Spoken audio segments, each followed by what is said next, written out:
नमस्कार, आपल्या चॅनलमध्ये सर्वांचं स्वागत आहे।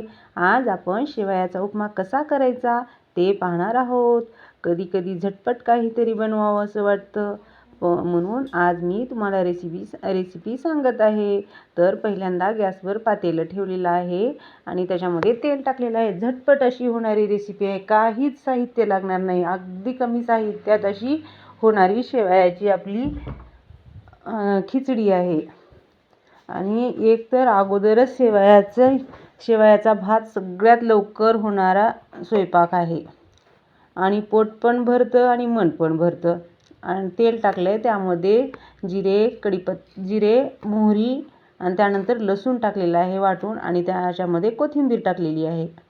आता कोथिंबीरीच्या नंतर त्याला जरा तळलं की मग त्याच्यामध्ये काय टाकायचे, आपल्याला पाणी टाकायचं आहे, जरा हलवायचं आहे आणि थोडंसं लालसर झालं की मग त्यामध्ये पाणी टाकायचं, काहीच नाही लागत। इतकी छान खमंग अशी रेसिपी आहे।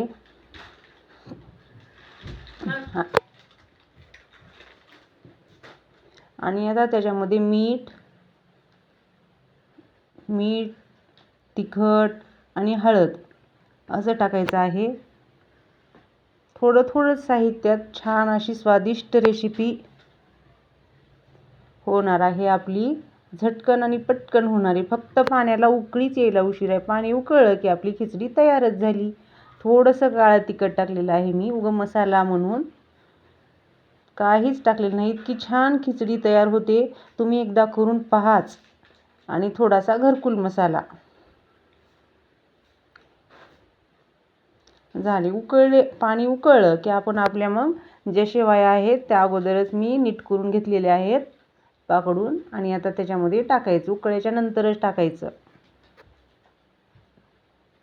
झाली आपली झटपट खिचडी। आता एक उकळी आली की आपला शेवयाची खिचडी तयार झाली आपली।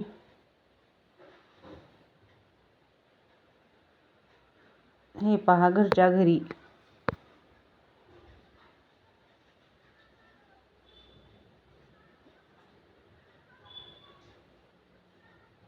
झाली आपली रेसिपी तयार।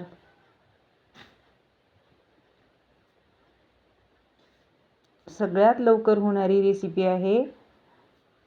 तुम्हाला जर व्हिडिओ आवडला तर लाईक, शेअर आणि सबस्क्राईब करायला विसरू नका। तुम्ही व्हिडिओ शेवटपर्यंत बघितल्याबद्दल धन्यवाद। बघा, आपली खूप छान अशी मोकळी खूपच छान अशी झालेली आहे। हे पहा,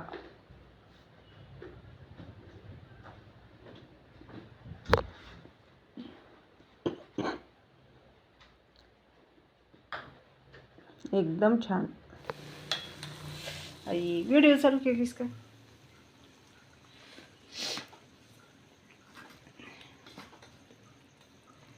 बस झालं, तोडले का? कोण खाणार आहे ती?